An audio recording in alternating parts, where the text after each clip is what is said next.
The little girl didn't hesitate.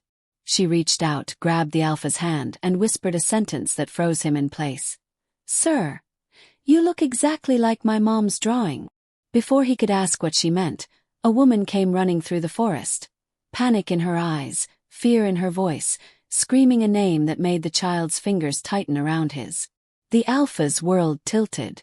Because in all his years leading the Waitaki pack, in all his decades of walking these ancient New Zealand forests, no stranger had ever looked at him like they'd been expecting him. No child had ever spoken to him like they already knew his soul. If this story moves you, please subscribe and share it with someone who believes in fate. Tell me the city you're watching from so I can send you a hug. Now, let's begin. The Alpha had been tracking strange scents near the border when he found her.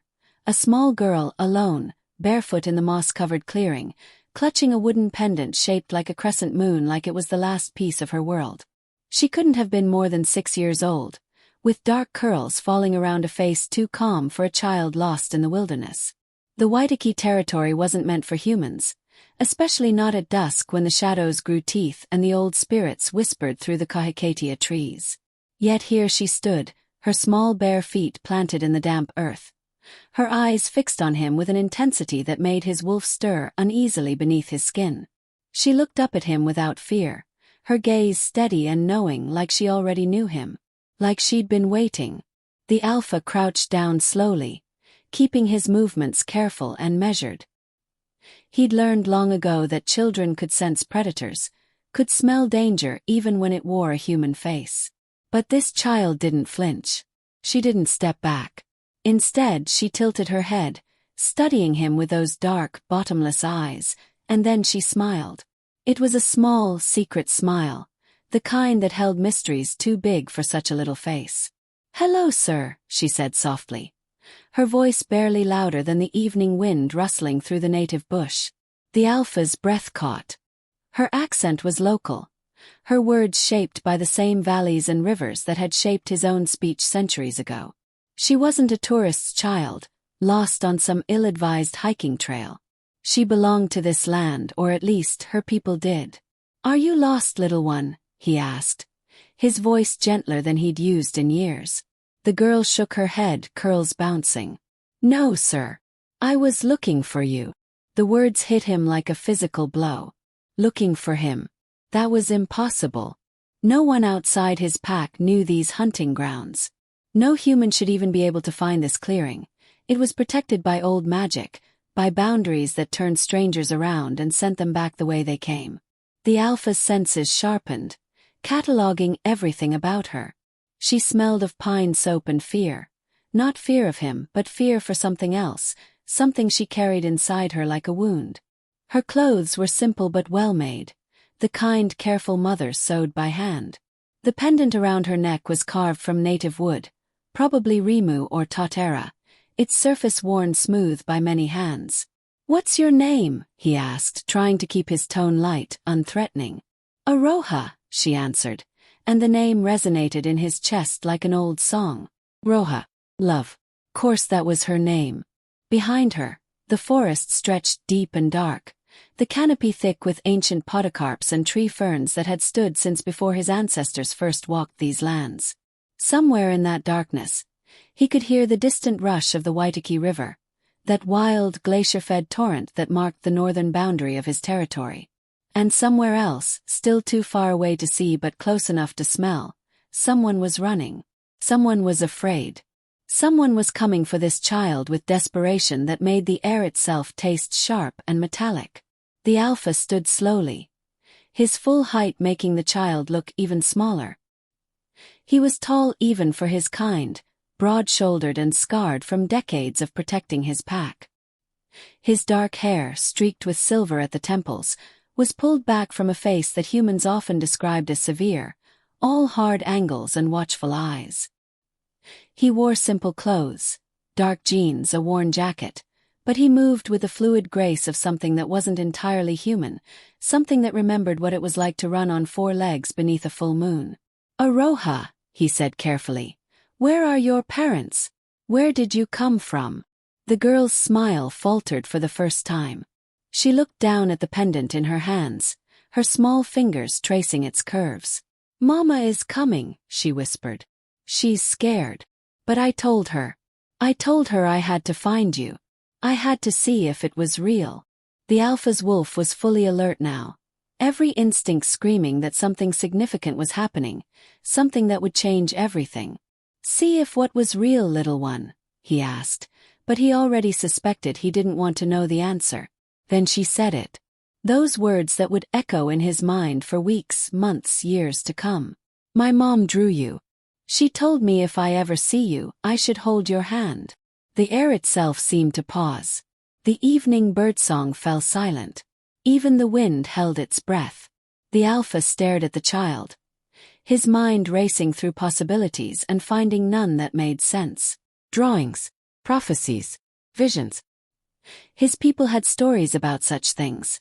Old legends passed down through generations about fated meetings and destined bonds. But those were stories, myths told around winter fires to entertain restless cubs. The Alpha's heart skipped, a sensation so foreign he almost didn't recognize it. No one had ever described him like that. No one should even know he was here, not in this specific clearing at this specific time. He maintained rigid patrol schedules, yes, but he varied his routes, changed his patterns. It was basic security for an Alpha whose pack had enemies, whose territory bordered 3 other packs and the wild, unclaimed mountains beyond. "Your mother drew me," he repeated, trying to keep his voice steady, trying not to let the child hear the way those words unsettled him. "How could she draw me if we've never met?" Aroha looked up at him with eyes far too old for her young face. "Mama draws things before they happen sometimes," she said simply, as if this explained everything. "She drew our house before we found it. She drew the storm before it came. And she drew you. She drew you a long time ago when I was still in her belly." The Alpha felt the ground shift beneath him, though he knew he hadn't moved. Precognition. Prophetic dreams. His grandmother had possessed such gifts, had seen deaths and births and battles before they unfolded. But she'd been a powerful seer, one of the strongest in pack memory. For a human woman to have such abilities. "What else did your mother tell you about this drawing?" he asked, crouching down again so he could look into Aroha's eyes directly. The child bit her lip, suddenly uncertain. She said if I ever saw you it meant it was time. It meant everything was going to change." A chill ran down the Alpha's spine that had nothing to do with the cooling evening air. "Time for what, Aroha?"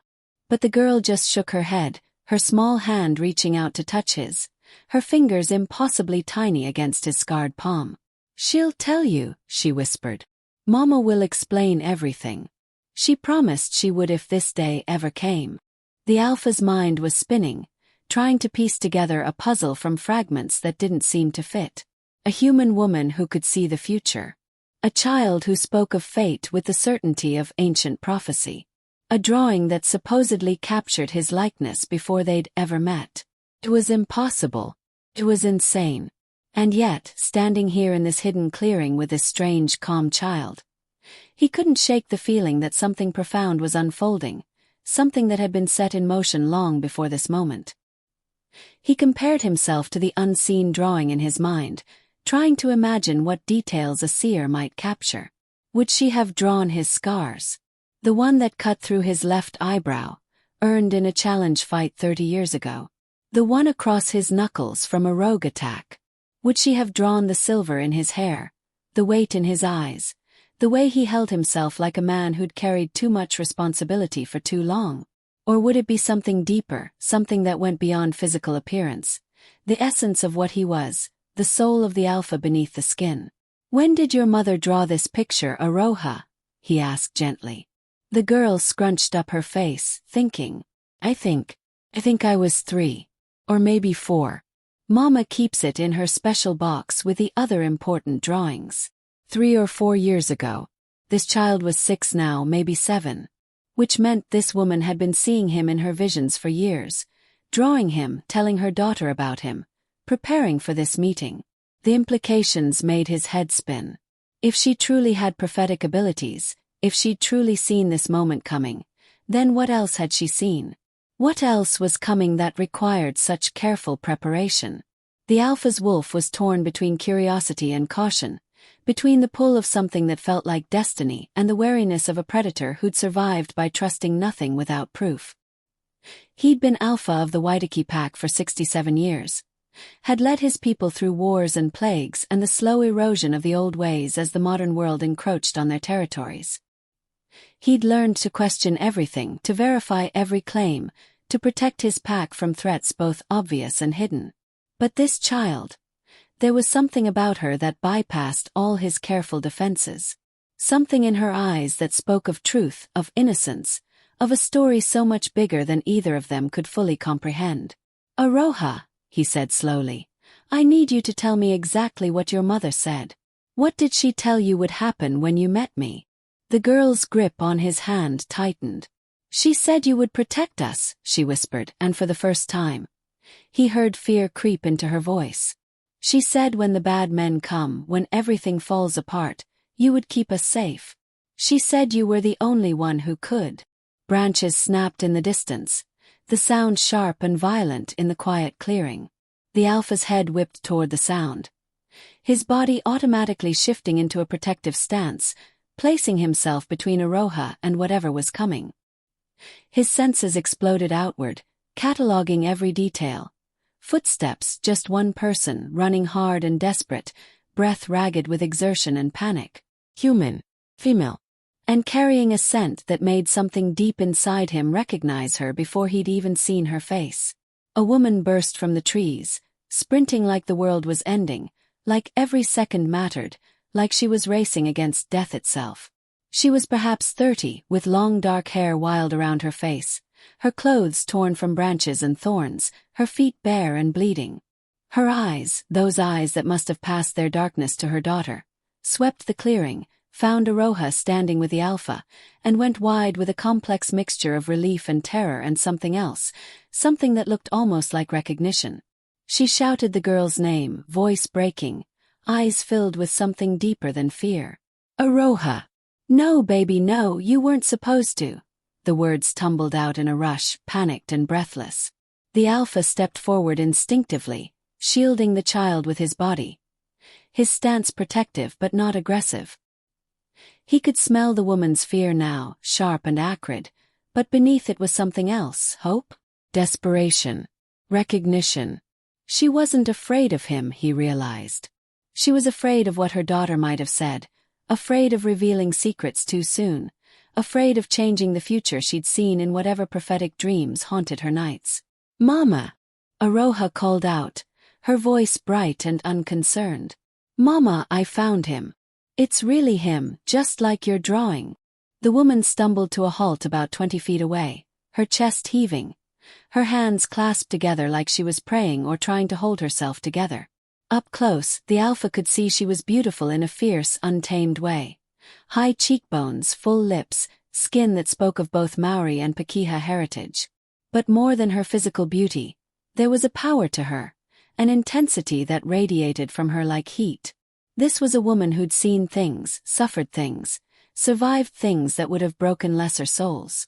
"You shouldn't be here," the woman gasped, but the Alpha wasn't sure if she was talking to him or her daughter. We weren't ready, I didn't think." She pressed a hand to her chest, trying to catch her breath, trying to calm herself. The Alpha watched her carefully, cataloging every detail. She wore simple clothes, practical and worn, jeans and a flannel shirt that had seen better days. No jewelry except for a ring on her right hand, silver with a stone that looked like Punamu, New Zealand greenstone. Her feet were bare and bleeding from her desperate run through the forest, and the Alpha's wolf howled inside him at the sight, demanding he help her, protect her, tend to her wounds. The impulse was so strong and so unexpected that it nearly knocked him back a step. He didn't react this way to strangers. He didn't feel this protective instinct toward anyone outside his pack. But standing here, watching this woman struggle to breathe, watching her look at her daughter with such fierce love and terror, something inside him was shifting, realigning, recognizing something he couldn't name. "Your daughter says you drew me," the Alpha said, his voice carefully neutral. "She says you've been expecting me." The woman's eyes snapped to his, and in that moment of direct eye contact, something electric passed between them. The air seemed to crackle with it, with a connection that felt both brand new and ancient, like they were meeting for the first time and the thousandth time simultaneously. The woman's lips parted in shock, and the Alpha watched color drain from her already pale face. "Oh God," she whispered. "Oh God, it's really you. You're real." Her legs seemed to give out, and she dropped to her knees in the moss, her hands covering her face. The Alpha moved without thinking, closing the distance between them in 3 long strides, reaching out to steady her. The moment his hand touched her shoulder, they both gasped. It felt like lightning, like fire, like coming home after a lifetime of wandering. The woman looked up at him with eyes full of tears, full of wonder and fear and something that looked dangerously close to hope. "I'm real," he confirmed softly, his hand still on her shoulder, unable to make himself pull away. "And you are." The woman swallowed hard, her throat working. "Hein Y," she whispered. "My name is Hein Y Kahurangi." Kahurangi. The word meant treasured possession or precious greenstone in Maori. It was an old name, a powerful name, the kind given to daughters expected to become seers or healers or leaders. "Hein Y," the Alpha repeated, tasting the name on his tongue, feeling it settle into his bones like it belonged there. "I'm Rangi," she interrupted, her voice stronger now despite the tears streaming down her face. "Rangi Tamati, Alpha of the Waitaki Pack, born 1891. Turned at age 28 during the influenza pandemic. Lost your mate in 1945. No children. No heir." The Alpha's blood ran cold. She knew. She knew everything. Details that were carefully guarded pack secrets. Facts that even most of his own wolves didn't know. The exact year of his birth. The circumstances of his turning. His mate's death during the Second World War. He released her shoulder and stepped back, his expression closing off, his instincts screaming danger. "How do you know these things?" he demanded, his voice harder now, the Alpha's authority bleeding through. "Who sent you? What pack are you working for?" Hein Y shook her head frantically, still kneeling in the moss, looking up at him with desperate eyes. "No one sent me. I'm not working for anyone. I just see things. I've always seen things. And I've seen you in my dreams for 7 years, Rangi. 7 years of visions and prophecies and drawings, all leading to this moment, to this clearing, to this meeting." When the woman saw the Alpha, truly saw him, not just the physical presence but the weight of what this meeting meant, she froze. Her breathing stopped. Her grip on the memories she'd been carrying for 7 years trembled, threatening to spill out all at once. The Alpha studied her face, reading the truth there, the recognition that went bone deep. She hadn't just drawn him. She'd lived with him in her mind, in her visions, in whatever prophetic landscapes her gift forced her to navigate. The Alpha's voice was steady when he spoke, despite the chaos churning inside him. "Why did your daughter say I look like you're drawing?" It wasn't really a question. It was a challenge, a demand for truth in a situation that already defied all logic. Hein Y swallowed hard, and the Alpha watched her throat work, watched her struggle with how much to reveal, how much to keep hidden. She looked like a woman who'd been waiting for this moment for years, but now that it had arrived, she wasn't sure she was ready for it. "Because I've drawn you hundreds of times," she finally whispered, her voice raw with emotion. "In charcoal and pencil and watercolor and ink. Standing in this clearing. Walking through my dreams. Looking at me the way you're looking at me right now. Like you don't know whether to trust me or run from me." She pressed her hands against the ground, grounding herself. "I didn't want this. I didn't ask for these visions. But they came anyway, night after night, showing me your face, showing me this moment, showing me." She cut herself off abruptly, biting her lips so hard the Alpha saw blood. "Showing you what?" he pressed, taking a step closer. His wolf was howling now, demanding answers, demanding to understand why this woman felt so significant, why every instinct he possessed was screaming that she mattered, that she was important in ways he couldn't begin to comprehend.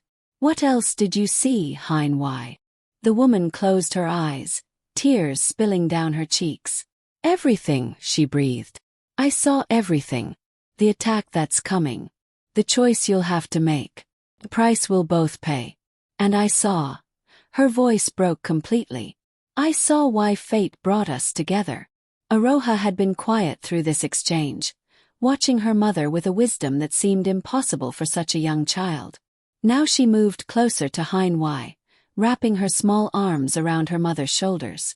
It's okay, Mama, she said softly. You said when we met him you would tell the truth. You said no more hiding. Heinwei opened her eyes, looking down at her daughter with such love it hurt to witness. I know, my precious girl. I know. She took a shuddering breath and looked back up at the Alpha. I need to show you the drawing. But once I do, everything changes. Once you see it, there's no going back. Are you sure you want this? The Alpha's jaw clenched. Was he sure? Well, he wasn't sure of anything right now. His carefully ordered world had been turned upside down in the span of 10 minutes by a child with prophetic blood and a mother who claimed to have seen his future. But he was Alpha.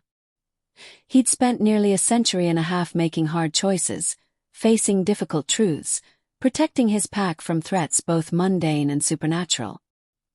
He couldn't turn away now, couldn't ignore something this significant just because it frightened him.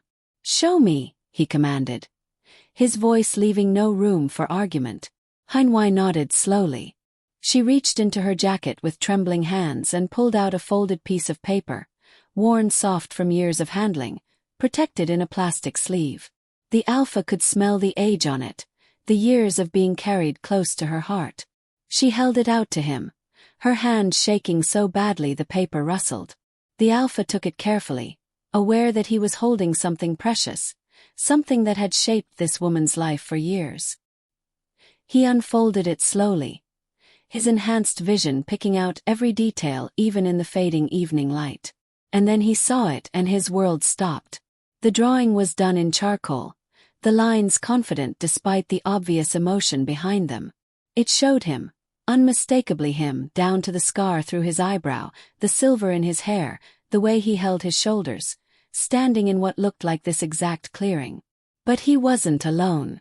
The girl tugged on her mother's sleeve one more time, her small voice insistent. Mommy, show him all of it.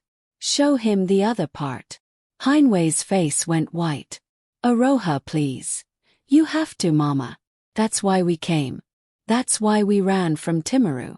You said we had to warn him. The Alpha's head snapped up from the drawing. Warn me. About what? His hand tightened on the paper, and he forced himself to look at it again, to see beyond the impossible image of himself. To see what stood beside him in the drawing. When the Alpha finally let himself see the full picture, his chest tightened until he couldn't breathe. It wasn't just him standing in the clearing. It was him standing beside a woman who looked exactly like Heinwei. Their hands were clasped together. Her head was tilted toward his shoulder. And behind them, sketched with slightly lighter strokes but unmistakable, was Aroha. They looked like a family. They looked like they belonged together. The composition was so natural, so right, that it made something in his chest ache with longing for a future he hadn't known he wanted. But that wasn't what made his blood run cold. It was the shadows in the background. Dark figures, drawn with angry, slashing strokes. Wolves, but wrong somehow, twisted, their forms suggesting something corrupt, something diseased. And in the very corner of the drawing, rendered in such dark charcoal it was almost black, was a symbol he recognized immediately. A symbol he hadn't seen in 40 years, not since the night wars that had nearly destroyed every pack in the South Island. The mark of the corrupted. The mark of wolves who'd turned their backs on the old laws, who'd embraced forbidden magics and dark practices. Wolves he'd thought were extinct, hunted down to the last one after what they'd done to the northern packs. His hand started to shake, the paper crinkling under his grip. Where did you see this symbol? He asked, his voice deadly quiet. How do you know about the corrupted? Heinwei was crying openly now, making no effort to hide her tears. I don't know what it means, she said desperately. I only know what I saw. Men wolves coming for us. Coming for you. They're already in Amaru, maybe closer. They're looking for something and somehow I'm part of it. Aroha is part of it. The Alpha's mind was racing, trying to fit pieces together. The corrupted had been eliminated, or so every pack in New Zealand believed. Their leader, a twisted Alpha named Koru, had been killed by the combined forces of 6 packs in 1983. The Alpha remembered that battle, remembered the stench of dark magic and corruption, remembered the way the dying corrupted had screamed promises of return and vengeance. But there'd been no sign of them since. No whispers, no rumors, no evidence they'd survived. Unless they'd been hiding. Unless they'd been planning. Unless they'd been waiting for something or someone specific. Tell me everything, the Alpha commanded. His voice sharp with authority. Every vision, every detail. Start from the beginning. Heinwei wiped her eyes with the back of her hand and nodded. It started 7 years ago, right after Aroha was born. I was living in Timaru, working as an artist, trying to raise my daughter alone. Her father, she paused, pain flickering across her face. Her father died before she was born. Car accident. The Alpha nodded, filing that information away. Widow. A single mother. A seer trying to navigate the world alone with a newborn child. One night, Heinwei continued, I had the first dream. I saw you standing in a forest that felt ancient, powerful. You were looking at something off in the distance and you looked sad, exhausted, like you'd been carrying a burden for too long. I woke up and couldn't shake the image, so I drew it. That's what I do with the visions. I draw them to try to make sense of them, to remember the details. She wrapped her arms around herself, shivering despite her jacket. The dreams kept coming. Different scenes, different moments, but always you. Always this forest. And slowly, other elements started appearing. Aroha got older in the visions. She went from a baby to a toddler to the age she is now. And I started appearing too. Standing next to you. Holding your hand. Looking at you like. She stopped, her cheeks flushing. Like you mattered to me. Like we were connected somehow. The Alpha's wolf was pacing inside him. Agitated and alert. The drawing fell into this category exactly. Precognition, fate, destiny, whatever name you wanted to give it. His grandmother would have called it a true seeing, a glimpse of a possible future that fate was pushing them toward. 6 months ago, Heinwei said, her voice dropping to barely above a whisper. The dreams changed. The shadows appeared. Those twisted wolves. And I started seeing violence, blood, Aroha crying. I saw our house in Timaru burning. I saw men breaking down doors, searching for something. And I kept hearing a name over and over. Koru. The Alpha's blood turned to ice. Koru is dead, he said flatly. I was there when he died. I helped kill him. Heinwei shook her head. Maybe his body died. But something survived. Something remembered. And it's looking for. She stopped, her eyes going distant and unfocused. Looking for what? The Alpha demanded. But he was starting to understand, starting to see the shape of something terrible taking form. A bloodline, Heinwei whispered. My grandmother was a seer, one of the strongest in generations. She could see the threads of fate, could manipulate them, could change outcomes. The corrupted wanted her power. But she died before they could take her. They've been searching for her descendants ever since. Searching for you, the Alpha finished, everything clicking into place with horrifying clarity. And Aroha, you both have the sight. You both have the power they need. Heinwei nodded miserably. I didn't understand it at first. I thought they were just dreams, just my imagination working through trauma. But 3 weeks ago someone broke into my house.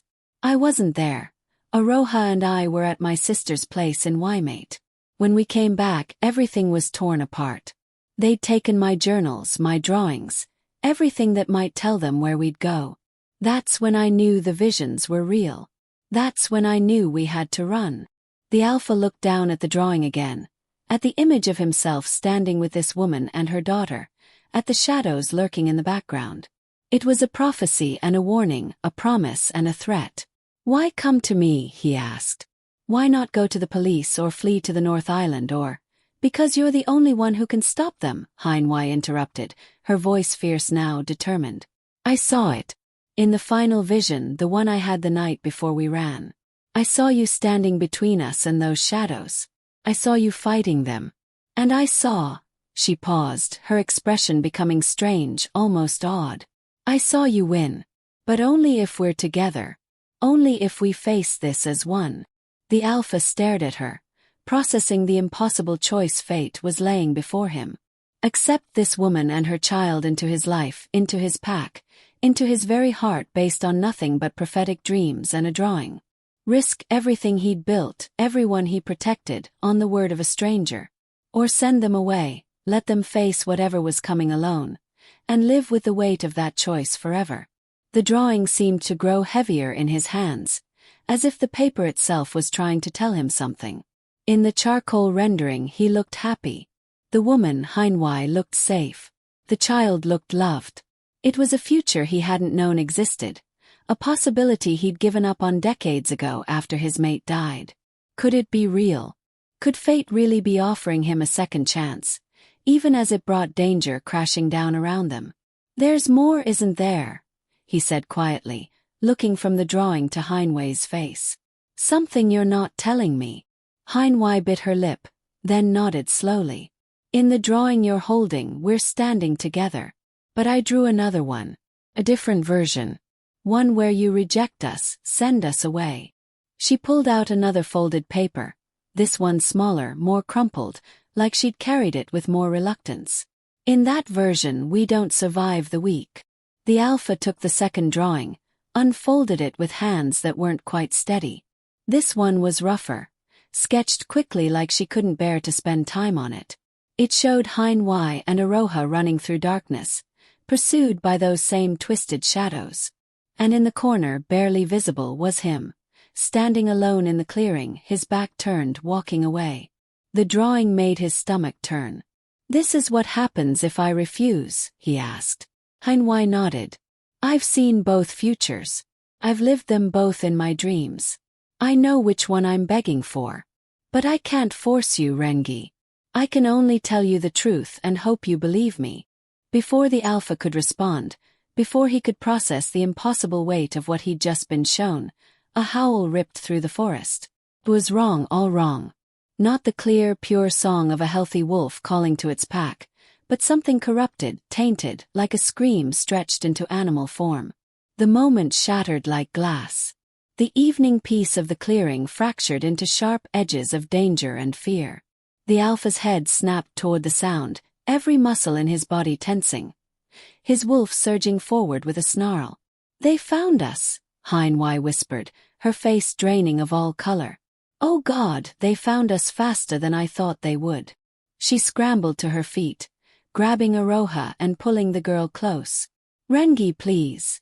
Another howl answered the first, this one closer. Then another. Then another. A chorus of twisted voices rising from the forest around them, surrounding them, cutting off escape routes. The Alpha counted at least 6 distinct calls, maybe more.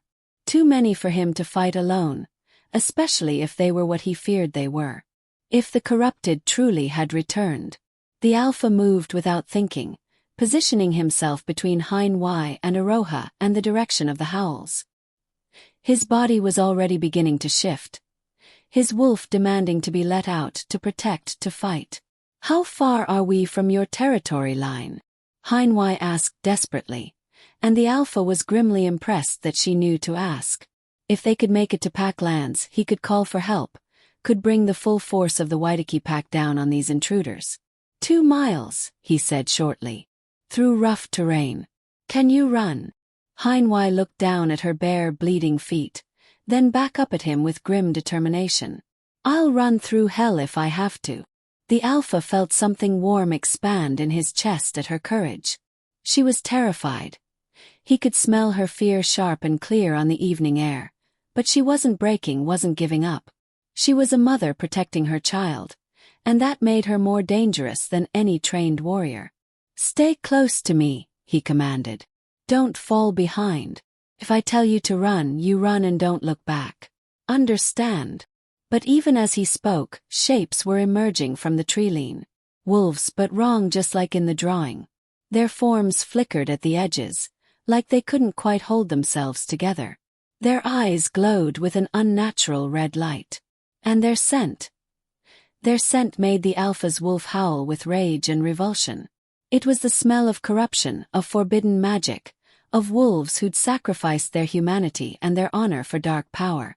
6 of them, maybe 7, circling the clearing with the patient confidence of predators who knew their prey was trapped.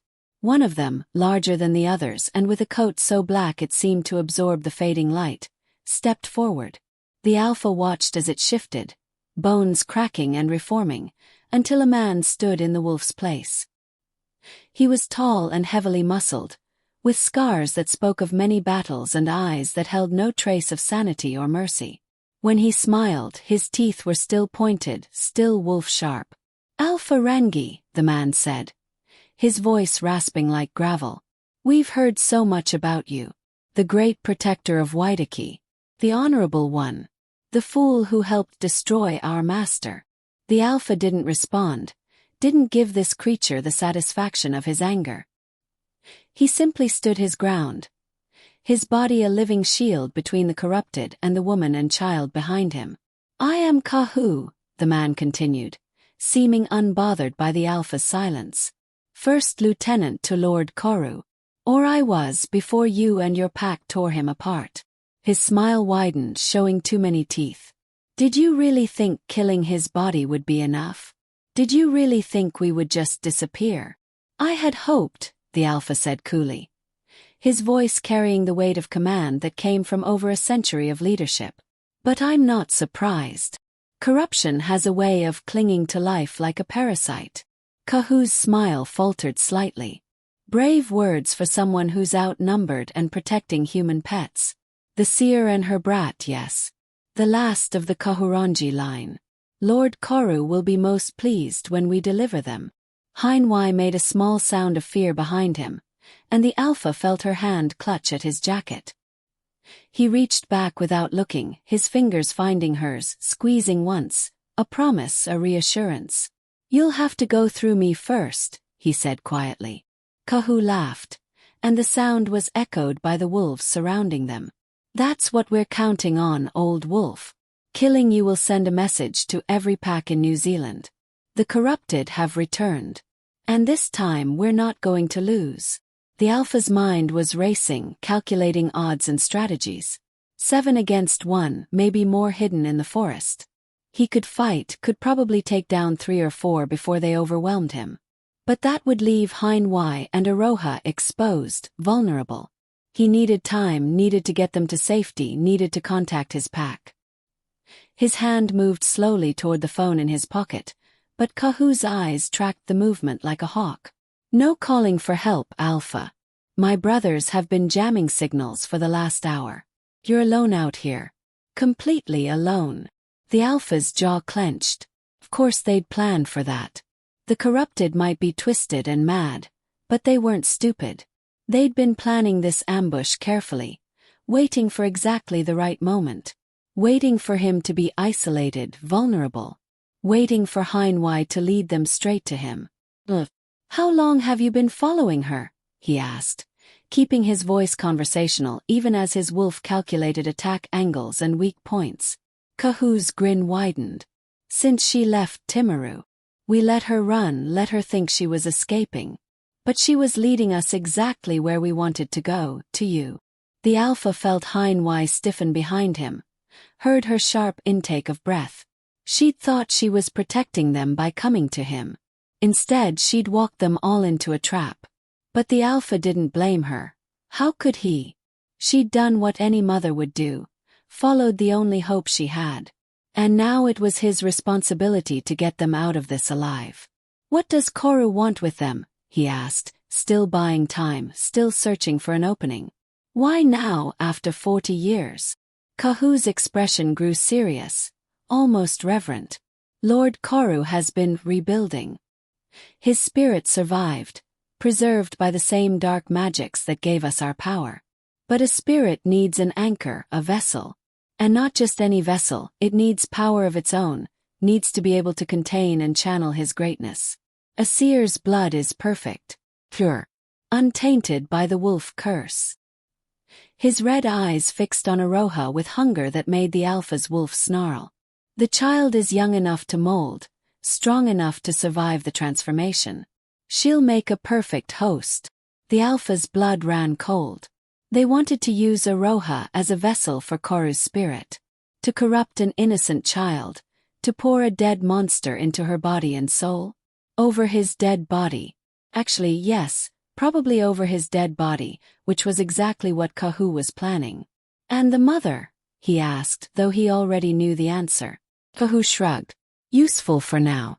Her visions can guide us, help us avoid the mistakes we made last time. Once Lord Koru is reborn, once he has the child's body. Well, we'll have no more need for seers.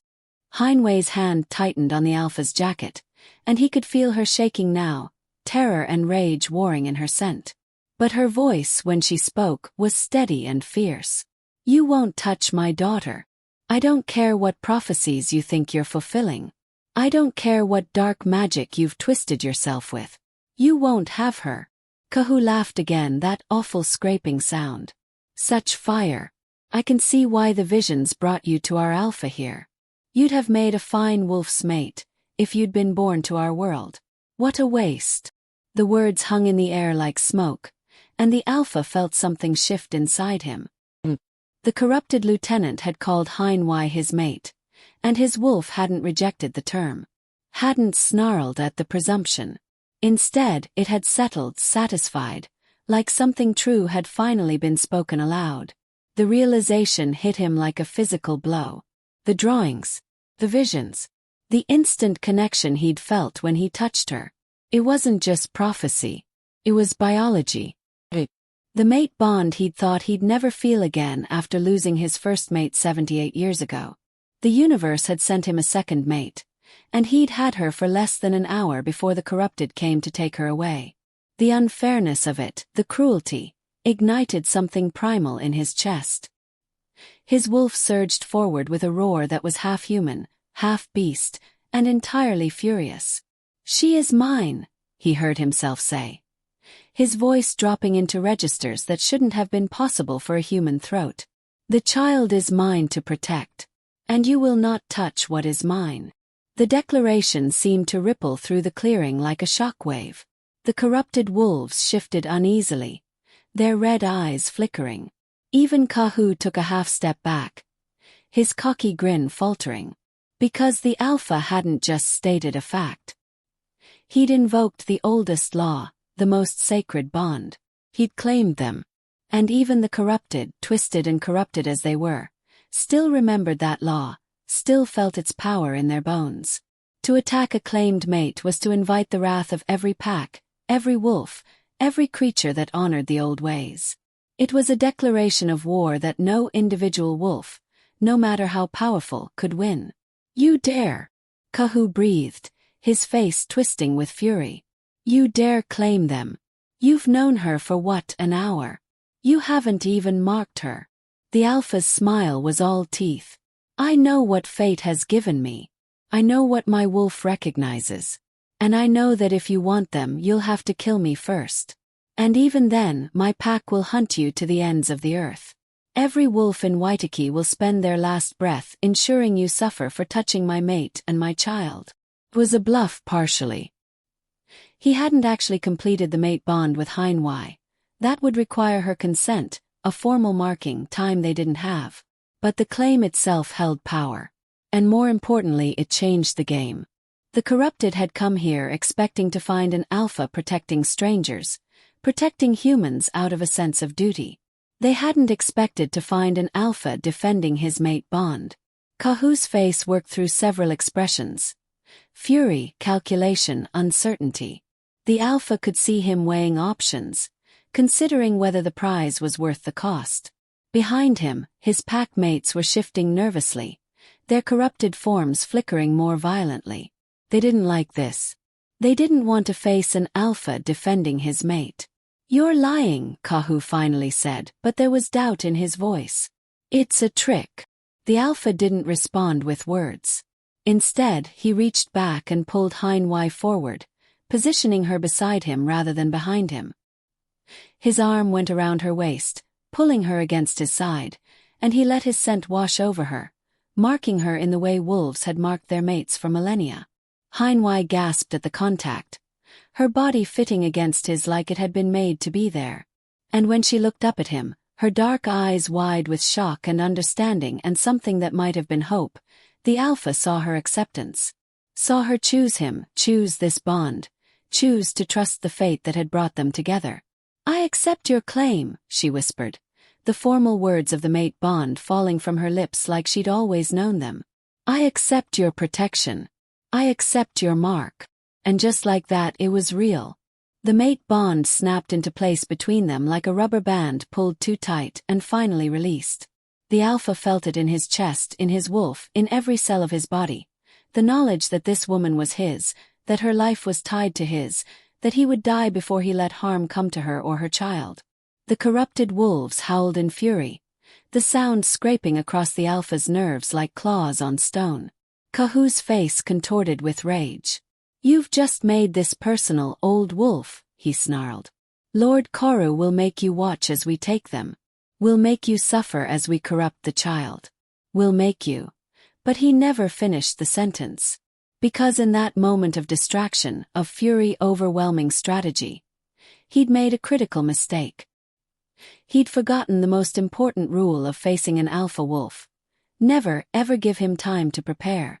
The Alpha had been using every second of their conversation to gather his power, to feel out the boundaries of the clearing, to sense where his pack lands began just beyond the treeline.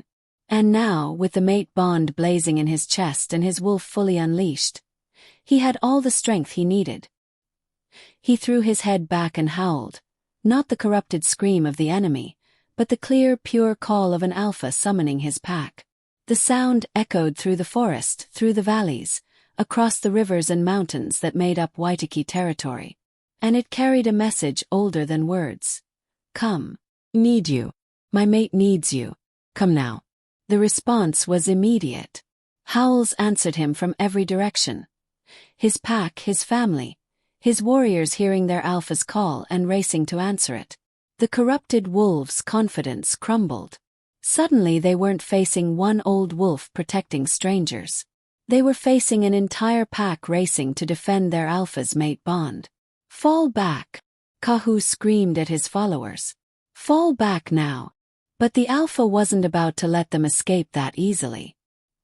He shifted in a heartbeat, his human form exploding into his wolf shape, massive and silver-furred, with eyes that glowed with ancient power. He launched himself at the nearest corrupted wolf, teeth finding throat, claws finding flesh. The clearing erupted into chaos. The corrupted were trying to flee, trying to melt back into the forest, but the Alpha was everywhere, a whirlwind of fur and fangs and righteous fury. He'd fought in wars, had defended his territory against challengers and rogues and rival packs. But he'd never fought like this, with the mate bond singing in his blood, with the knowledge that his family, his new, precious, impossible family, was depending on him. Heinwei had grabbed Aroha and backed against a tree, her arms wrapped protectively around her daughter.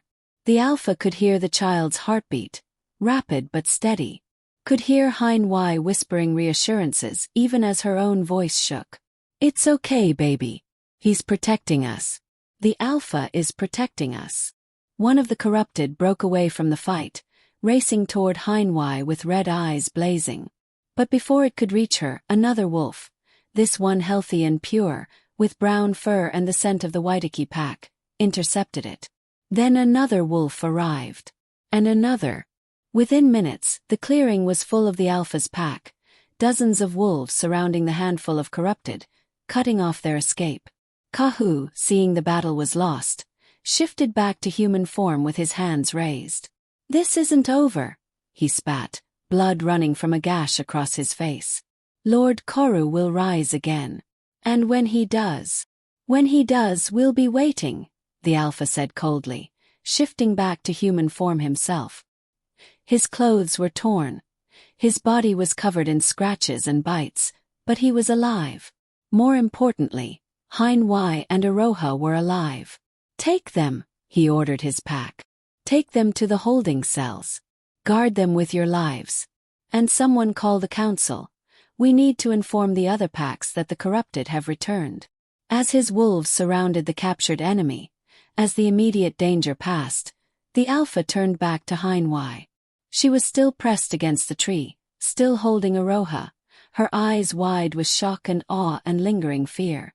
"It's over," he said softly, crossing to her in 3 long strides. "You're safe now. I promise you're safe." Hein Wei's legs gave out, and the Alpha caught her before she could fall. He lifted her easily, cradling her against his chest, while Aroha clung to her mother's neck. "I've got you," he murmured against Hein Wei's hair. "I've got both of you. And I'm never letting go." The Alpha's pack house sat deep in Waitaki territory, a sprawling structure of stone and timber that had been built and rebuilt over generations. The Alpha carried Hein Y through the doors while his second-in-command, a stern woman named Marama, carried a exhausted Aroha.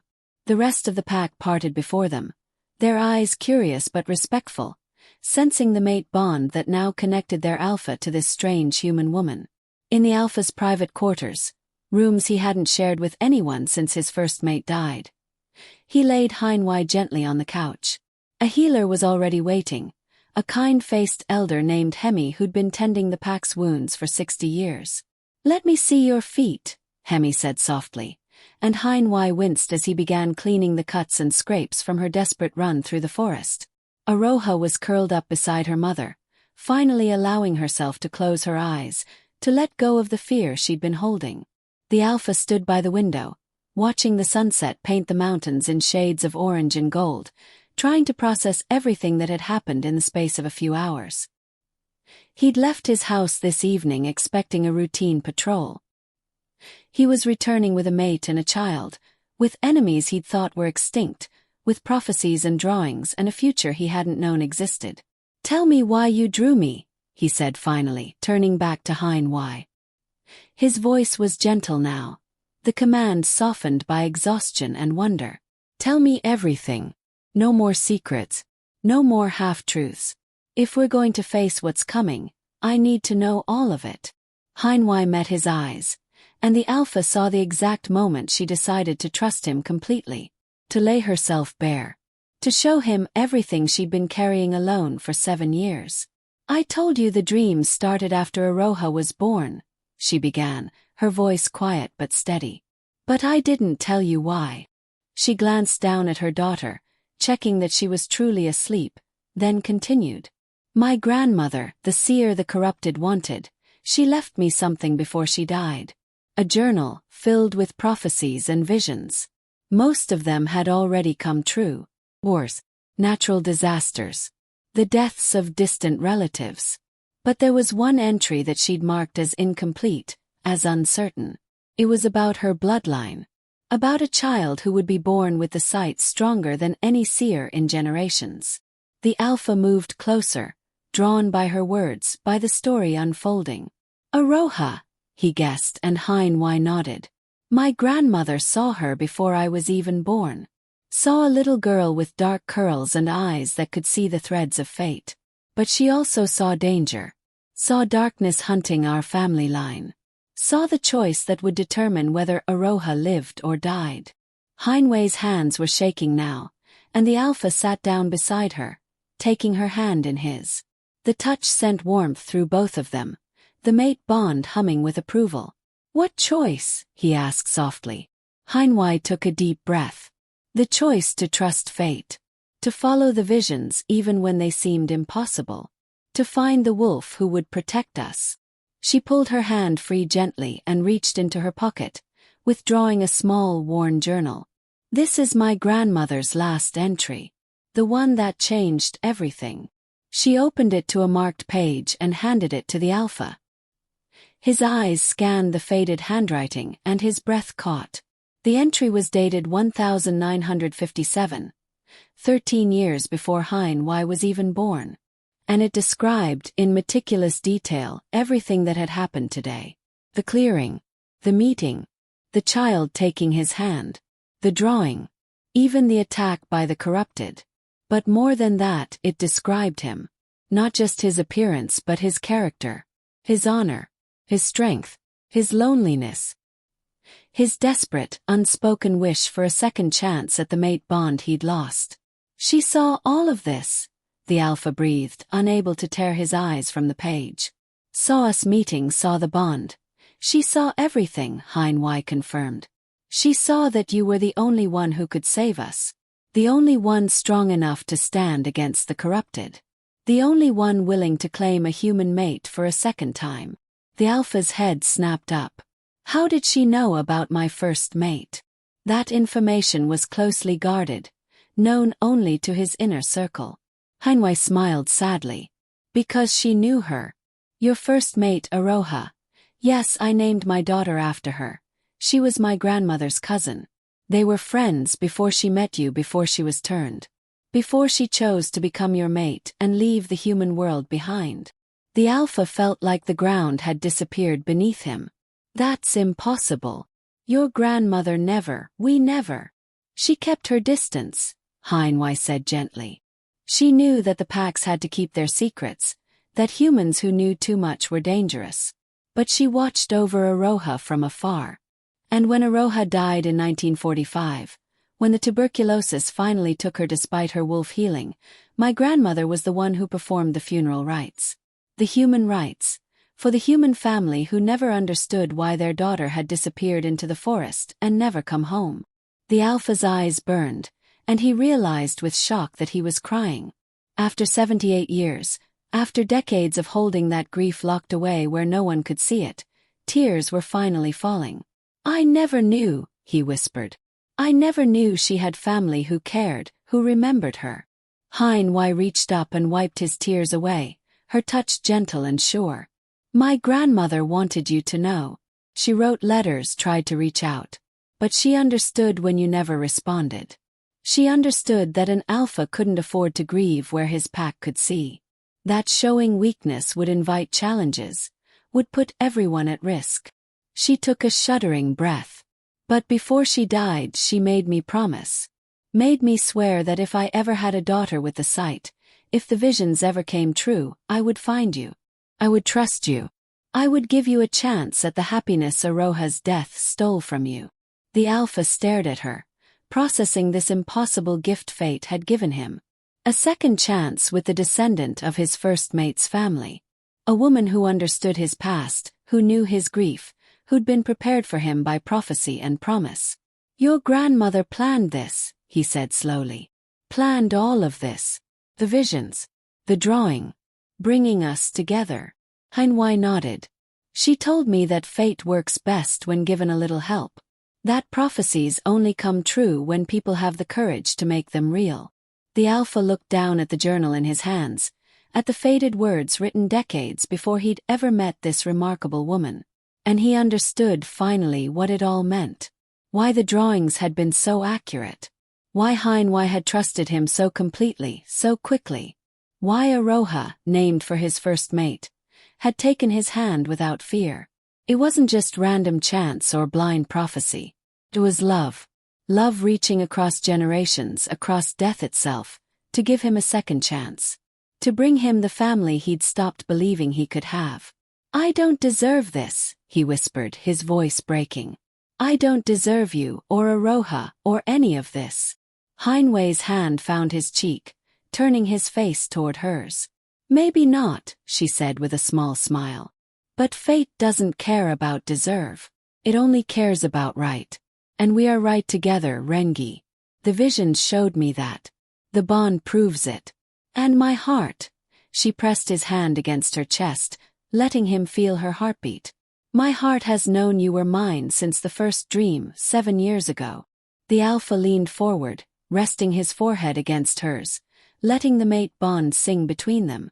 I saw you in my dreams too, he admitted quietly. For months now, maybe longer. I thought I was going mad, dreaming of a dark-haired woman I'd never met. Waking up with her name on my lips, even though I didn't know it. My wolf kept searching for something, kept pacing at the boundaries like he knew something was coming. Someone was coming. Heinwei laughed softly, the sound shaky but genuine. We're both fools then. Dreaming of each other, drawn together by visions and fate and the meddling of my grandmother's ghost. The best kind of fools, the Alpha murmured, and then he kissed her. It was soft and careful and full of promise. The first kiss of a bond that would span decades, that would face darkness and danger and the slow, sweet building of a life together. When they pulled apart, Heinwei was smiling. Really smiling for what felt like the first time in years. So what happens now, she asked. Now that we're bonded. Now that the corrupted know where we are. The Alpha's expression hardened. The Alpha returning. Now we prepare. The corrupted we captured tonight will be questioned. The council will be informed. Every pack in New Zealand needs to know that Korra's followers are active again. And will need to move carefully. If they want Aroha as a vessel for their master, they won't stop with one failed attack. He glanced at the sleeping child, his expression softening. But they'll have to get through me first. Through my entire pack.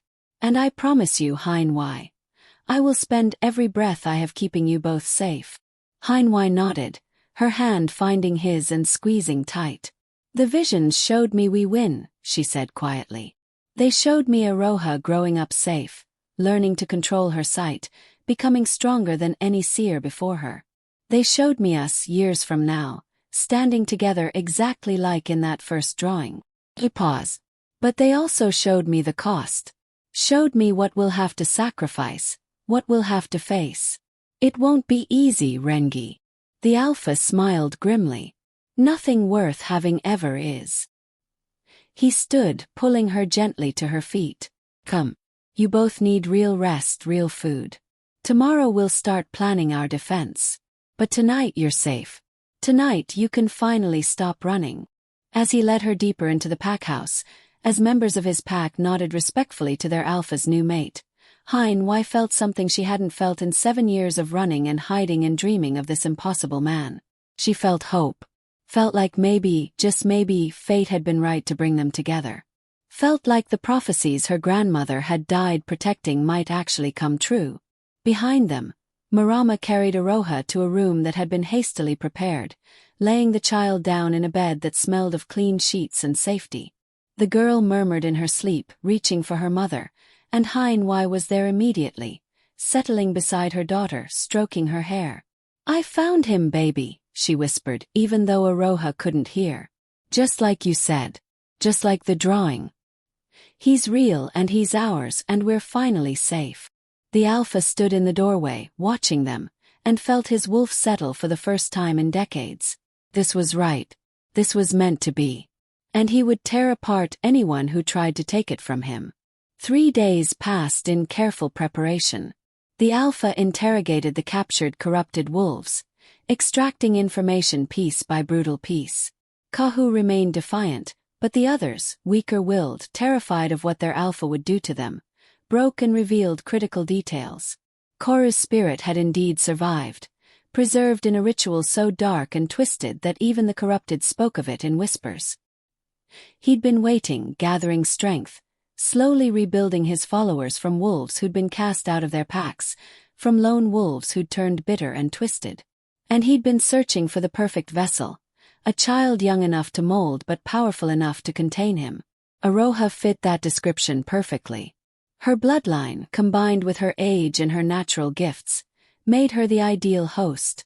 The ritual to transfer Korra's spirit would require a full moon, specific components, and the cooperation of at least 7 corrupted wolves working in concert. The Alpha immediately increased security around the pack house, posted guards on rotation, and sent word to every allied pack in the South Island. If the corrupted were planning a major attack, they wouldn't face just Waitaki. They'd face the combined might of every wolf who remembered the night wars, who'd lost pack mates and family to Korra's madness. But even with all these preparations, the Alpha couldn't shake the feeling that something else was coming. Something the captured wolves hadn't revealed. Heinwei felt it too. Her dreams had changed since the night of the attack. Now instead of showing her clear visions of the future, they were clouded, obscured, like something was actively trying to hide from her sight. She woke each morning with a headache and a sense of dread she couldn't name. "They're using magic to block me," she told the Alpha on the fourth morning, over breakfast in his private quarters. Aroha was with the pack children, learning games and beginning to make friends, carefully watched by 3 wolves at all times. "What kind of magic?" the Alpha asked, his expression darkening. Heinwei shook her head frustratingly. "I don't know. Nothing I've encountered before. It's like someone threw a blanket over the future. I can still feel it there, still sense that something's coming, but I can't see details. Can't see when or how or what we need to do to stop it." She looked up at him with worried eyes. "This has never happened before, Rangi. My visions have always been clear, always been reliable. What if I can't see the attack coming? What if I lead you wrong?" The Alpha moved around the table and pulled her into his arms, letting her rest against his chest. The mate bond thrummed between them, stronger now after 3 days of being together, of learning each other's rhythms and quirks. "Then we prepare for everything," he said against her hair. "We assume they could come at any time, from any direction. We don't rely solely on your visions. We use strategy, experience, the knowledge we've gained from the captured wolves. You're not alone in this anymore, Heinwei. You don't have to carry the weight of protecting Aroha by yourself." Heinwei breathed in his scent, pine and earth and something wild and comforting, and felt some of her tension ease. He was right. She'd been alone for so long, relying only on her visions and her own wits. But now she had a mate. Back. An army of wolves who'd accepted her and Aroha with surprising warmth. She wasn't alone anymore. A knock at the door interrupted the moment. Marama entered, her expression grave. "Alpha, we have a problem. One of the captured corrupted is dead." The Alpha's head snapped up. "How?" "They were under constant guard." "Poison," Marama said shortly. "Hidden in a false tooth. He bit down on it sometime during the night. The guards didn't realize until morning check." The Alpha cursed viciously. "Which one?" "Kahu," Marama answered, and the Alpha cursed again. Kahu had been their primary source of information, the one who'd known the most about Korra's plans. And now he was dead, taking his secrets with him. "He chose death over betraying his master," Heinwei said quietly. "That's how devoted they are. How far they're willing to go." The Alpha nodded grimly. "Which means they're planning something big. Something Kahu was willing to die to protect." He turned to Marama. "Double the guards around Aroha. No one gets within 50 feet of her without 3 witnesses. And I want the packhouse warded. Call every witch and seer we have alliances with. I want protective spells so thick around this place that not even a mouse could slip through without us knowing." Marama nodded and hurried out to carry out his orders.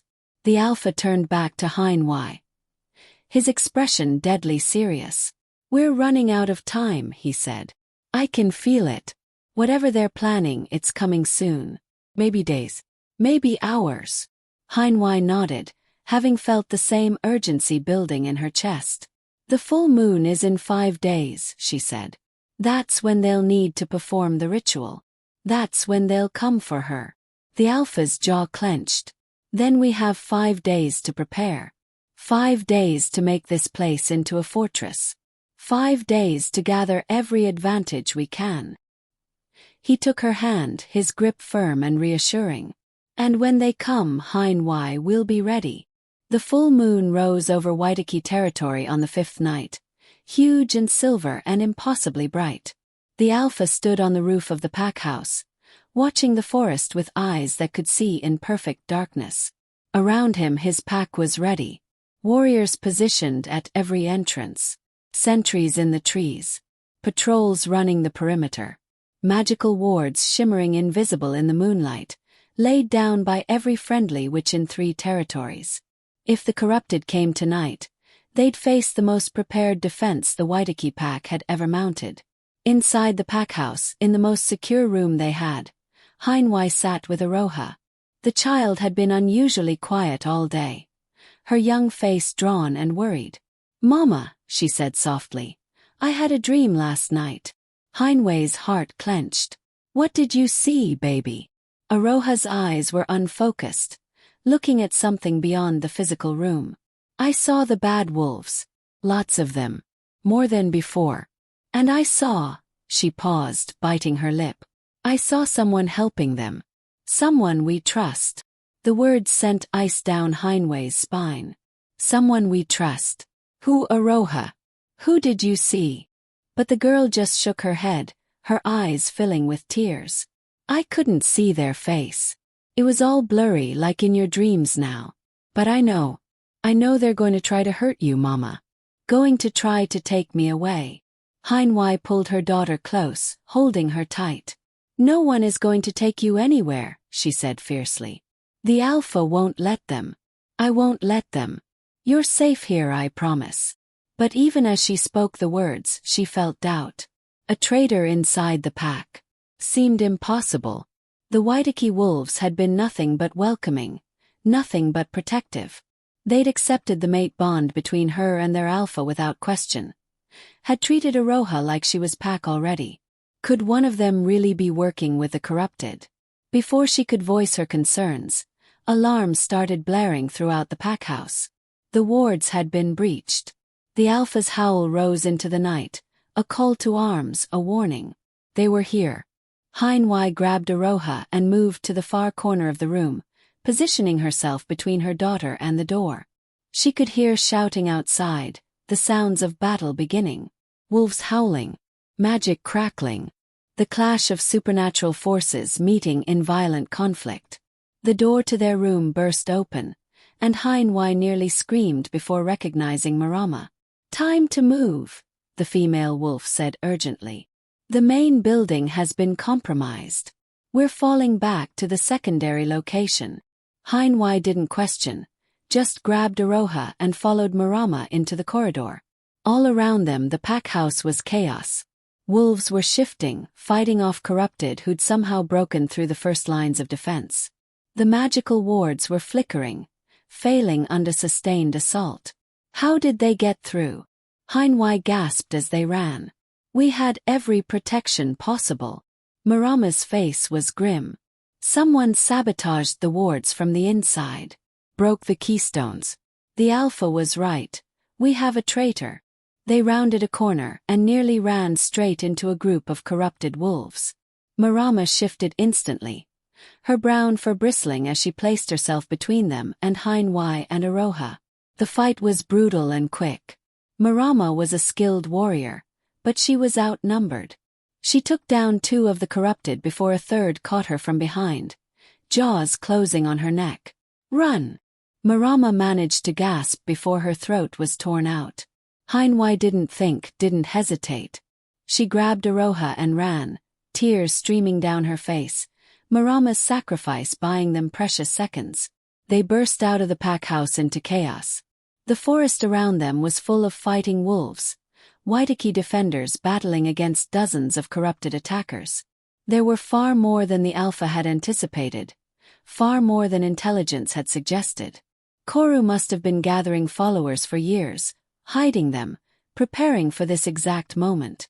Heinway scanned the chaos desperately, looking for the Alpha, but she couldn't find him in the mass of battling wolves. Then she felt it, a sharp tug on the mate bond, pain flooding through the connection. The Alpha was hurt. Not badly, but enough to make him stumble, enough to slow him down. Heinway's heart clenched with fear. She wanted to run to him to help him, but Aroha was her priority. She had to get her daughter to safety first. "Mama, look." Aroha's small finger pointed toward the treeline, where a path seemed to open up in the chaos.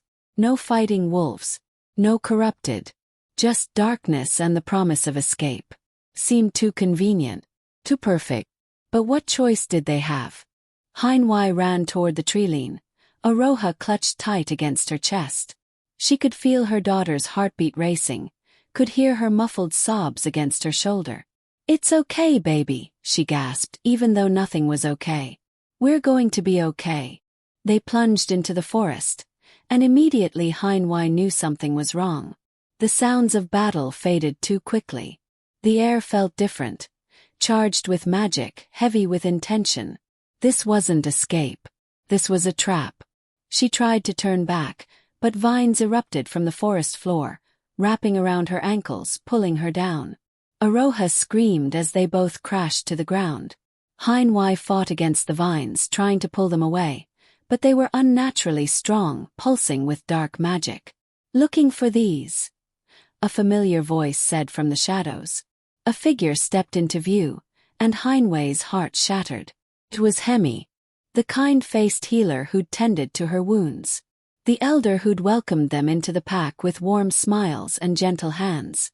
"You," Hainwei breathed, betrayal cutting deeper than any physical wound.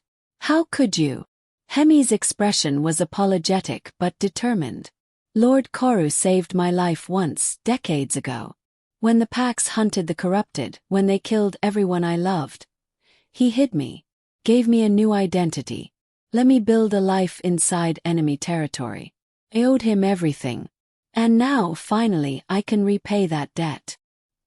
He moved closer, his eyes fixed on Aroha with an intensity that made Hainwei's stomach turn. "Don't touch her," Hainwei snarled, trying desperately to free herself from the vines. "Don't you dare touch my daughter." But Hemi was already reaching for Aroha, his hands glowing with sickly green light. The magic of the corrupted, the power that came from twisted souls and broken oaths. "She won't feel pain," Hemi said softly. "The ritual is quick. By the time the sun rises, Lord Koru will walk the earth again, and your daughter will be a legend, the vessel that brought our master back." Aroha was sobbing now, reaching for her mother, her small fingers grasping at air. Hainwei screamed, a sound of pure anguish and rage, pulling against the vines with every ounce of strength she possessed. The mate bond in her chest was blazing, burning, calling out to the Alpha with desperate urgency. "Help us. Save her. Please." And then, like an answer to a prayer, a massive silver wolf exploded from the trees. The Alpha, blood-matted fur and burning eyes, launched himself at Hemi with killing fury.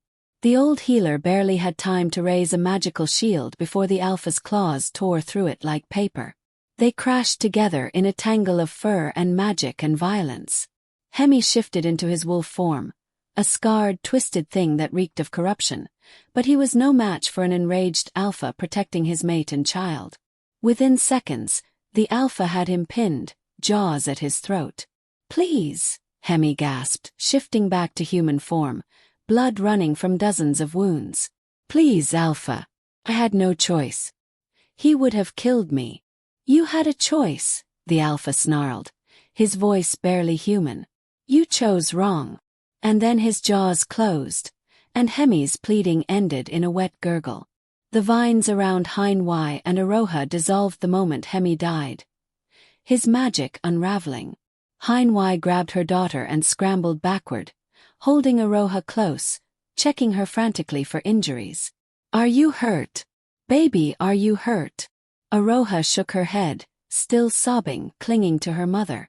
"I'm okay, Mama. The Alpha came. Just like you said he would." The Alpha shifted back to human form, his body covered in wounds but his eyes clear and fierce. He crossed to them in 3 strides, pulling them both into his arms, holding them like he'd never let go. "I'm sorry," he said roughly, his voice thick with emotion. "I'm so sorry. I should have seen the traitor. Should have protected you better." Hainwei shook her head against his chest. "You saved us. That's all that matters." But even as she said it, she could hear the battle still raging in the distance.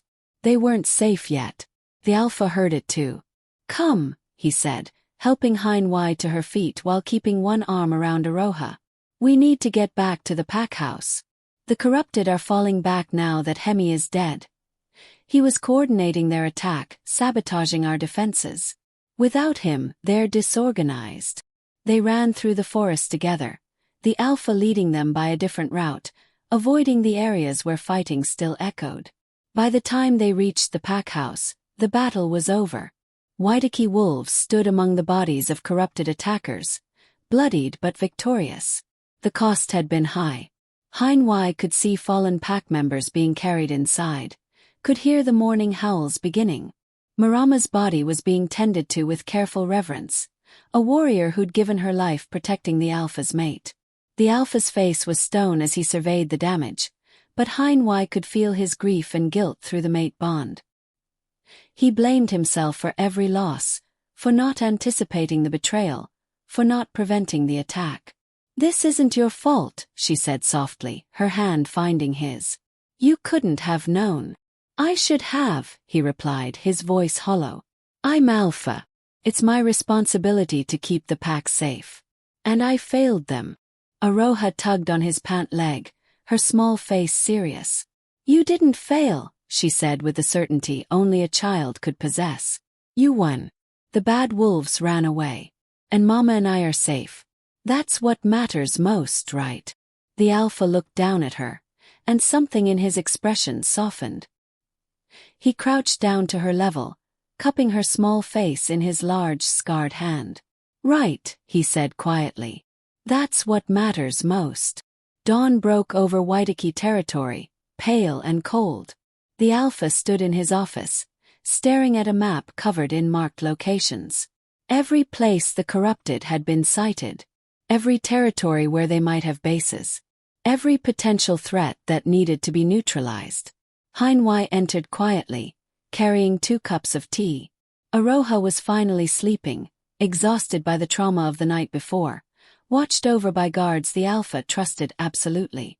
"You need to rest," Heinwei said, setting 1 cup beside him. The Alpha shook his head. "I need to finish this.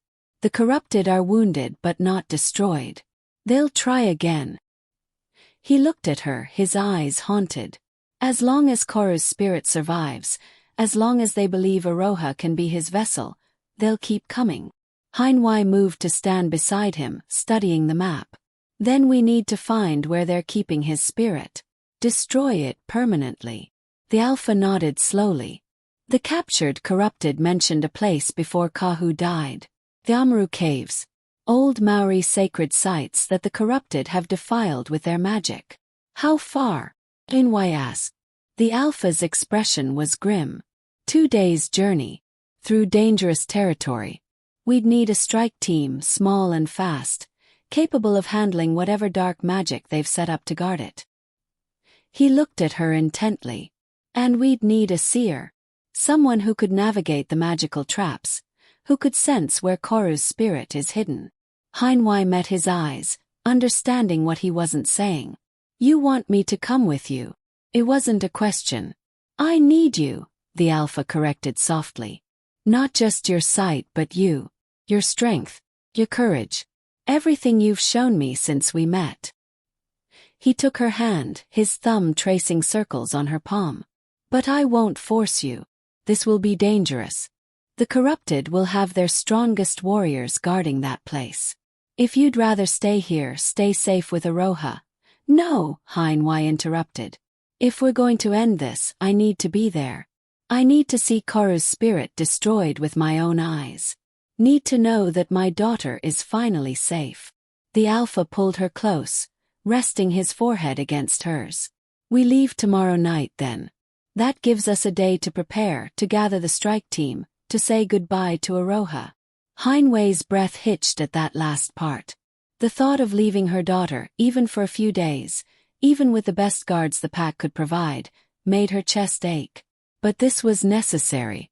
This was the only way to ensure Aroha's future safety. "She'll understand," the Alpha said gently, reading her thoughts. "She's a brave girl. She'll know we're doing this for her." The next day passed in a blur of preparation. The Alpha selected his strike team carefully. 6 of his best warriors, each tested in battle, each utterly loyal. They packed light, taking only weapons and essential supplies. Heinwei spent every spare moment with Aroha, holding her daughter close, memorizing the feel of her small body in her arms. "Mama has to go away for a little while," she explained that evening, kneeling so she could look into Aroha's eyes. "But I promise I'm coming back. And when I do, the bad wolves won't be able to hurt you anymore." Aroha's lip trembled, but she nodded bravely. I know, Mama. I saw it in a dream. You and the Alpha standing in a dark place breaking something bad. And then you come home and we're safe forever. She threw her arms around Heinway's neck, squeezing tight. But you have to be careful. The dark place is very dangerous. Heinway held her daughter, tears streaming down her face. I'll be careful. I promise. The Alpha came to say his own goodbye, lifting Aroha up in his arms. You're going to stay here with Anahara, he told her, naming a gentle warrior who'd become Aroha's favorite guard. She'll keep you safe while we're gone. Aroha nodded solemnly. Will you protect my mama? She asked seriously. The Alpha smiled. With my life, he promised. She's my mate. That means I'll always keep her safe. Satisfied, Aroha kissed his cheek and let him set her down. As the sun set, the strike team assembled at the edge of pack territory.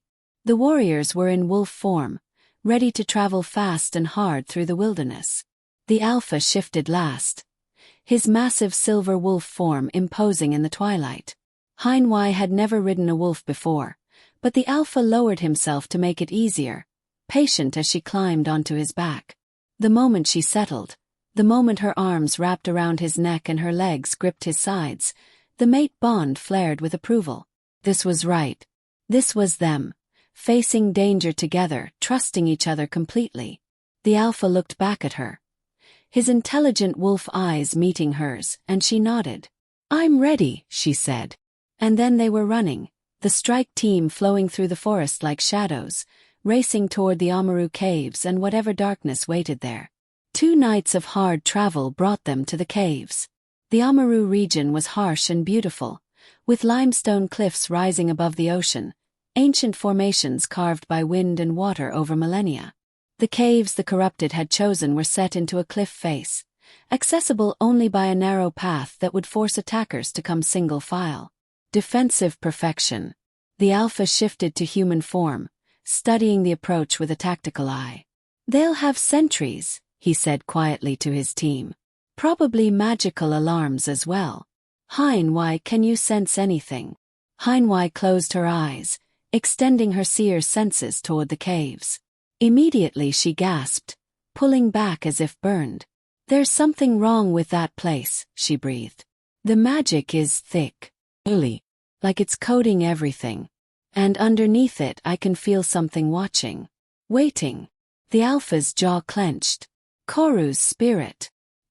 He turned to his warriors. We go in hard and fast. No hesitation. The moment they know we're here, they'll try to complete the ritual or destroy the spirit rather than let us have it. The team moved forward, the Alpha leading with Heinway close behind. They'd made it halfway up the narrow path when the first alarm triggered, a bone-rattling shriek that echoed across the cliffs. Instantly, corrupted wolves poured from the cave mouth, at least 20 of them, far more than intelligence had suggested. It's an ambush, one of the Waitaki warriors shouted, but there was nowhere to retreat to, no room to maneuver on the narrow path. They had no choice but to fight forward. The battle was brutal. The narrow path meant the corrupted couldn't overwhelm them with numbers, but it also meant the Waitaki team couldn't use their full strength. Warriors fought and fell, tumbling off the cliff into the churning ocean below. The Alpha was a whirlwind of claws and teeth, fighting with desperate intensity, but even he couldn't be everywhere at once. Heinway pressed herself against the cliff face, trying to stay out of the way, watching in horror as the Alpha's team was slowly pushed back. Then she felt it, a pull, sharp and insistent, coming from inside the caves. Her seer's gift was calling to something, recognizing power that matched her own. Rangi! She shouted over the sounds of battle. I can feel it. The spirit, it's calling to me. The Alpha's head snapped toward her, his eyes widening. Course. Koru's spirit needed a vessel with power. It would be drawn to Heinway, to her seer's blood, almost as strongly as to Aroha. Go, he commanded. Take 2 warriors and go. We'll hold them here. Heinway didn't argue. She grabbed 2 of the Waitaki wolves and plunged into the cave system, following the pull of dark magic. The caves were a maze, twisting and turning, lit by sickly green luminescence that came from fungi growing on the walls. Every surface felt wrong, corrupted by years of dark rituals and twisted magic. They ran deeper, following Heinway's instincts, until they burst into a massive cavern. And there, suspended in the center in a cage of pure magical energy, was Koru's spirit. It was horrible to look at, a writhing mass of darkness and malevolence, vaguely wolf-shaped but wrong in every way. Faces pressed against the surface of the spirit, the souls of those Koru had consumed over the years, trapped and screaming silently. The sight made Heinway's stomach turn. "How do we destroy it?" one of her warriors asked, but Heinway was already moving forward, her seer senses guiding her. She could see the threads of magic holding the spirit together, could see the weak points where decades of maintaining the spirit had worn the spell thin. "I need you to guard the entrance," she said. "This is going to take time, and I can't be interrupted." The warriors nodded and took position at the cavern entrance, ready to fight off anyone who tried to enter. Heinway approached the spirit cage, extending her hands, letting her power flow out. She'd never tried to use her sight as a weapon before, but instinct guided her. She found the threads of magic and pulled, unraveling them one by one. The spirit screamed, a sound that had no voice but made the walls shake and brought blood to Heinway's nose. It thrashed against the cage, trying to break free, trying to attack her. Faces in the darkness formed a single expression. Koru's face, twisted with rage. "You dare!" the spirit hissed, its voice like grinding stone. "You dare touch what is mine. I will devour you, seer. Will tear your soul apart and feast on your daughter's power." "You'll never touch my daughter," Heinway snarled back, pulling harder on the magical threads. One by one they snapped, and each break made the spirit scream louder. Behind her she could hear fighting. Her guards holding off corrupted wolves who'd realized what she was doing. She worked faster, sweat pouring down her face, her entire being focused on this one task. Destroy the spirit. End the threat. Save her daughter. The last thread snapped, and the cage dissolved. For one horrible moment, Koru's spirit was free, surging toward Heinway with killing intent. But without the cage to maintain it, without the constant flow of dark magic to feed it, the spirit was already unraveling. It screamed one final time, a sound of pure fury and despair, and then it exploded into 1,000 fragments of darkness that dissolved like smoke in sunlight. The cavern fell silent. The oppressive weight of dark magic lifted. And Heinway collapsed to her knees, exhausted but triumphant. It was done. Koru was truly, finally, permanently dead. The Alpha found her there, kneeling in the center of the cavern, her guards standing over her protectively. He'd fought his way through the remaining corrupted, leaving a trail of bodies behind him, driven by the fear that he'd be too late, that she'd be hurt or worse. But she was alive. Exhausted and bloodied but alive. He pulled her into his arms, holding her so tight she gasped. "It's done," she whispered against his chest. "The spirit is destroyed. Koru can never return." The Alpha held her for a long moment, letting the relief wash over him. They'd won. They'd actually won. The corrupted without their master, without the promise of his return, would fall apart. Some would flee. Some would try to integrate into normal packs. Some would die fighting to the bitter end. But they would never again pose the existential threat they once had. "Let's go home," he said softly, helping Heinway to her feet. "Let's go home to our daughter." The journey back to Waitaki territory was slower than the journey out. They'd lost 3 warriors in the fighting, and the survivors were exhausted and wounded. But they traveled with the satisfaction of victory, the knowledge that they'd accomplished something that would protect not just their pack but every pack in New Zealand. When they finally crossed into Waitaki lands 3 days later, the pack was waiting. They'd heard news of the victory, of Koru's permanent destruction, and they greeted their returning Alpha with howls of celebration. But the Alpha only had eyes for one person. Aroha came running from the pack house, Anahara struggling to keep up with her, and launched herself at Heinway. Mother and daughter collided in a tangle of tears and laughter and relief. "I knew you'd come back," Aroha said, her small arms wrapped tight around Heinway's neck. "I saw it. I saw you and the Alpha breaking the bad thing. And now we're safe forever, right, Mama?" Heinway looked up at the Alpha, who'd moved to stand beside them, his hand resting on her shoulder. "Right, baby," she said, her voice thick with emotion. "Now we're safe forever." The Alpha crouched down beside them, pulling them both into his arms. His family, his mate, his daughter, because that's what Aroha had become, in his heart if not yet by formal adoption. They stood there together as the pack celebrated around them, as the sun set over Waitaki territory, painting the sky in shades of gold and crimson. That night, after Aroha had finally fallen asleep, exhausted by excitement and relief, the Alpha and Heinway stood on the balcony of their quarters, looking out over pack lands. "What happens now?" Heinway asked, leaning against his side. The Alpha wrapped his arm around her, pulling her close. "Now we live," he said simply. "We rebuild what was damaged. We mourn those we lost. We strengthen our alliances. And we raise our daughter in peace." "Our daughter," Heinway repeated, testing the words. "You really see her that way? Not just as my child, but as yours?" The Alpha turned to face her fully, his expression serious. "From the moment she took my hand in that clearing, she became mine to protect. And from the moment we bonded, when I claimed you as my mate, she became my daughter in every way that matters. If you'll let me, I'd like to make it formal.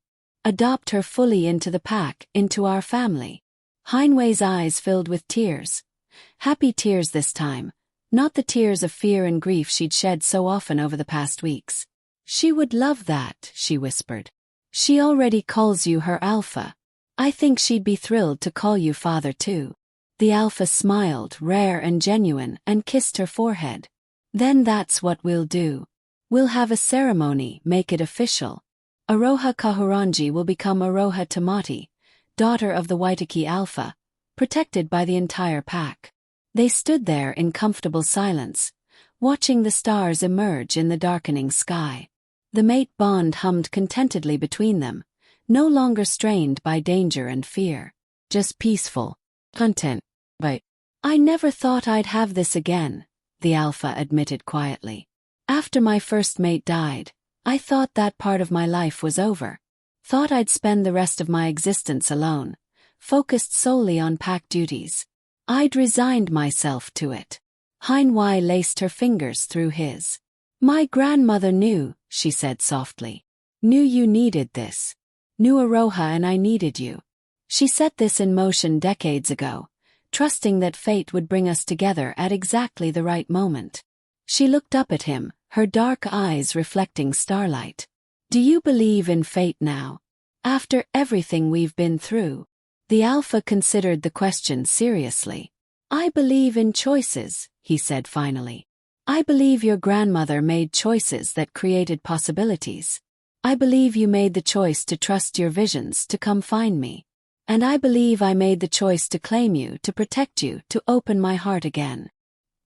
He cupped her face in his hands, his touch gentle despite his strength. "But yes, I believe in fate too. Because only fate could have brought me someone so perfect, so right, so absolutely meant for me. You're my second chance, Heinway. My unexpected gift. And I will spend every day of my very long life being grateful for you." Heinway rose on her toes and kissed him, pouring 7 years of visions and dreams and hope into that kiss. When they finally pulled apart, they were both smiling. "Come to bed," Heinway said, taking his hand. "Tomorrow we can start planning the adoption ceremony, start rebuilding, start all the responsible alpha and mate things we need to do. But tonight let's just be together. Let's just be happy." The alpha let her lead him inside, back to the warmth and safety of their quarters. And for the first time in nearly 8 decades, he fell asleep with his mate in his arms, truly at peace. 6 months later, the Waitaki pack lands had been transformed. The damage from the corrupted attack had been repaired, and more. The pack house had been expanded, modernized, made into a home worthy of an alpha with a growing family. Aroha ran through the halls now with a pack of children her own age, learning the ways of the wolves, developing her seer's gifts under careful guidance. She'd been formally adopted 3 months ago in a ceremony that had brought tears to even the hardest warrior's eyes.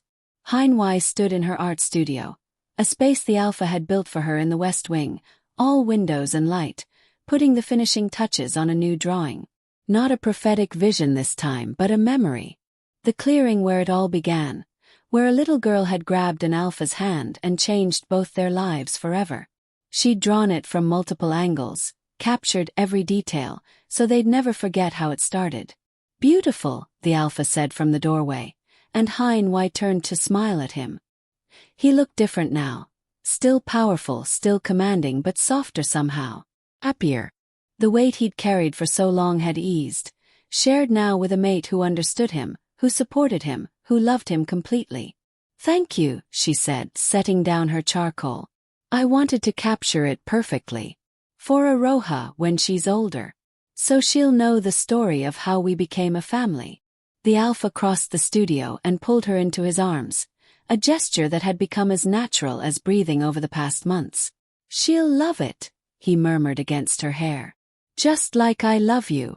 Heinwei leaned into him, breathing in his scent, feeling the mate bond thrumming steadily between them. "I love you too," she said softly. "More than I thought possible.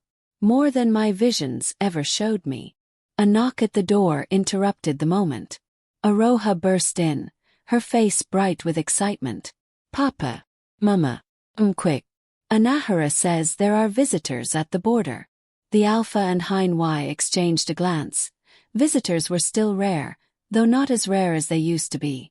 Word of Koru's defeat had spread through the supernatural community, and many packs had reached out to Waitaki, seeking alliances or simply offering congratulations. They followed Aroha down to the main hall, where 3 wolves were waiting. The Alpha recognized them immediately. Representatives from the northern packs, the ones who'd suffered most under Koru's original reign of terror. "Alpha Rangi," the lead wolf said, bowing respectfully. "We've come to thank you.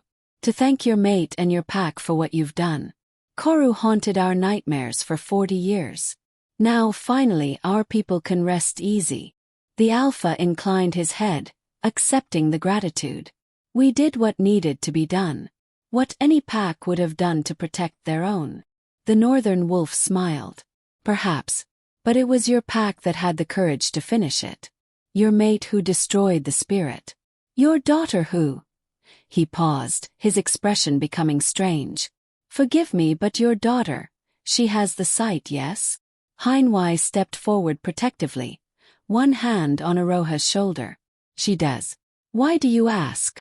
The wolf hesitated, then said carefully, "Our pack seer had a vision last week.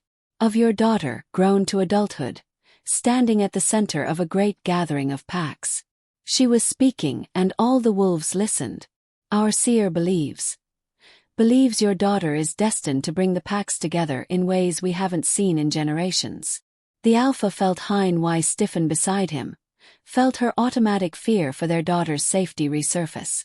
But Aroha just looked up at them with those wise, ancient eyes. "It's okay, Mama," she said softly. "I've seen it too. I'm going to help people. Make the wolf pack stronger. It's what I'm supposed to do." She smiled, bright and unconcerned. "But not for a long time. First I have to grow up, learn everything Papa can teach me, and spend lots of time with you and Mama." The northern wolves exchanged glances, clearly awed by the child's confidence and clarity. "We look forward to that day," the lead wolf said. "And until then, please know that the northern packs stand with Waitaki. If you ever need aid, you have only to call." After the visitors left, after dinner had been served and Aroha had finally been tucked into bed, the Alpha and Heinwei returned to their private quarters. "More prophecies," Heinwei said with a tired laugh. "Will our lives ever be normal?"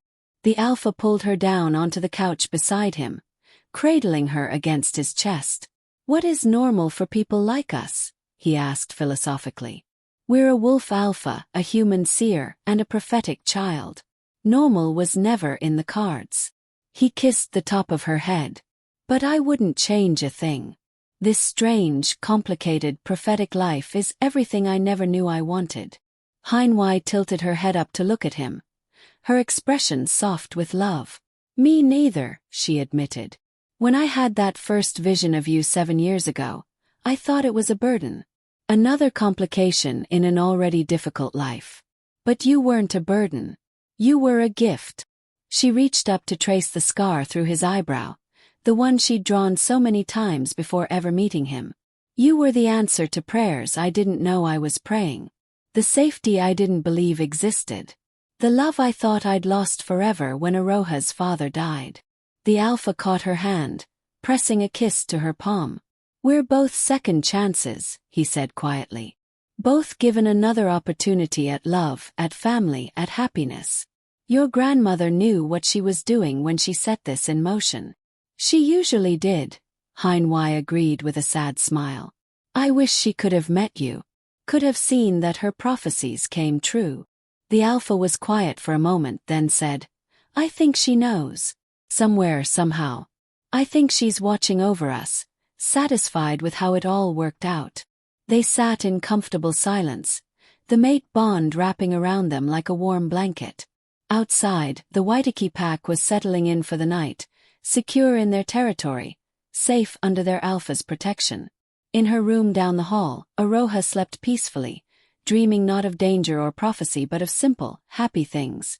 Running with the pack children, learning to draw from her mother, listening to stories of ancient wolves from her father. Dreaming of a future that was bright and full of possibility. And in that moment, in that perfect slice of peace, everything was exactly as it should be. The little girl who had grabbed an Alpha's hand in a forest clearing had brought him home to himself. Had given him back the family he thought he'd lost forever. Had proved that fate, when guided by love and courage and the meddling of a wise grandmother, could create miracles. The drawing Heinwei had made all those years ago had come true, the Alpha and his mate and their daughter standing together, facing the future as one. And though that future held mysteries and challenges and prophecies yet to be fulfilled, they would face it together, as they were always meant to, as fate had always intended. Thank you for watching. If you want to hear more stories about Aroha's journey, about the prophecies still to come, about the Alpha and Heinwei building their life together, comment, continue, and don't forget to subscribe. The story of the Waitaki pack has only just begun.